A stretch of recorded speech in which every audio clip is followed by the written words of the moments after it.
इटावा जनपद के जसवंत नगर विधानसभा क्षेत्र में चौपाल पर पहुंचे अखिलेश यादव, जहां इंडिया गठबंधन कार्यकर्ता सम्मेलन को उन्होंने संबोधित किया और डिंपल यादव के लिए वोट मांगे। वहीं भाजपा पर जमकर निशाना साधा। इस दौरान जब अखिलेश से ये सवाल पूछा गया कि बीजेपी लगातार अब की बार 400 पार का दावा कर रही है, तो अखिलेश ने इस दावे पर कहा, पहले चरण के बाद जो भाषा बदली है और भारतीय जनता पार्टी का चाहे वह नेतृत्व हो या छोटा कार्यकर्ता हो, उनकी जिस तरीके से भाषा बदली है, मुझे उम्मीद है कि जिस तरीके से उन्होंने भाषा का इस्तेमाल किया है, चुनाव आयोग उन पर सख्ती करेगा। उन्होंने कहा, चुनाव आयोग कोई ना कोई कार्रवाई ऐसी लीडर्स पर करेगा जो चुनाव का ध्यान किसी और तरफ ले जाना चाहते हैं।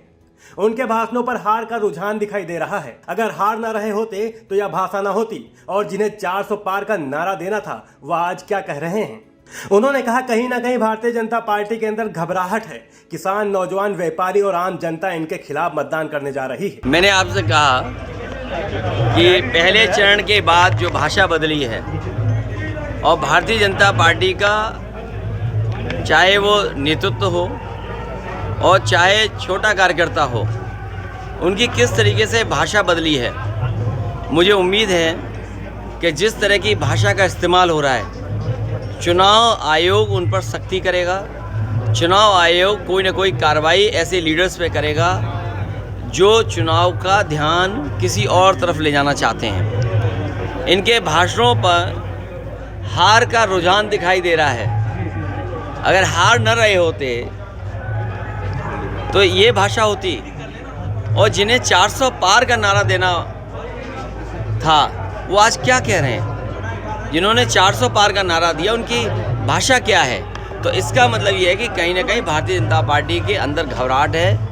किसान, नौजवान, व्यापारी और आम जनता इनके खिलाफ मतदान करने जा रही है। अखिलेश ने आगे कहा, मन की बात नहीं होगी, अब संविधान की बात होगी। संविधान बचेगा तो हमारे आपके अधिकार बचेंगे। संविधान बचेगा तो हमें आपका मान सम्मान बढ़ेगा। यही संविधान है जो बाबा साहब भीमराव अंबेडकर जी ने दिया, वह हमें संजीवनी देता है। देखिए, अब मन की बात नहीं होगी, अब संविधान की बात होगी। संविधान बचेगा तो हमारे आपके अधिकार बचेंगे। संविधान बचेगा तो हमें आपका मान सम्मान बढ़ेगा। यही संविधान है जो बाबा साहब भीमराव अम्बेडकर जी ने दिया, वो हमें संजीवनी देता है। ये भारतीय जनता पार्टी के लोग संविधान को ख़त्म करना चाहते हैं, संविधान को बदलना चाहते हैं। जो लोग संविधान बदलना चाहते हैं उन्हें जनता इस बार बदल देगी।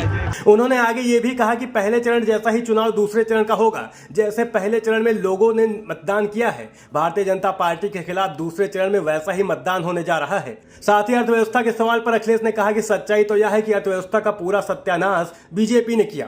पहले चरण जैसा ही चुनाव दूसरे चरण का होगा।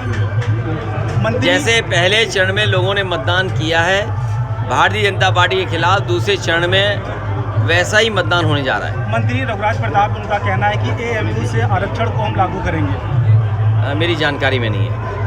सैम पित्रोदा का बयान आज इकोनॉमी को लेके बहुत ज़्यादा चर्चा का विषय बना हुआ है। कांग्रेस के वेल्थ डिस्ट्रीब्यूशन के इशू पे उन्होंने बोला है आपका भी इकोनॉमी में काफ़ी इंटरेस्ट रहा है, तो आप इनके बयान को कैसे देखते हैं? सच्चाई तो ये है कि अर्थव्यवस्था का पूरा सत्यानाश अगर किसी ने किया तो भारतीय जनता पार्टी ने।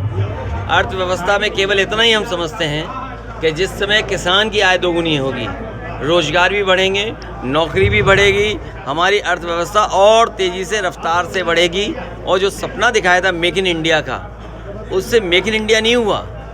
कुछ लोगों को लाभ पहुंचाने के लिए किसी और दिशा में हमारी अर्थव्यवस्था को ले गए। जब तक यहाँ कारखाने, उद्योग नहीं लगेंगे और किसान खुशहाल नहीं होगा, तब तक हमारी अर्थव्यवस्था मजबूत नहीं हो सकती। ऐसे ही पॉलिटिकल खबरों के लिए देखते रहिए नेशनल न्यूज़ नाउ और हमारे चैनल को सब्सक्राइब करना न भूलें।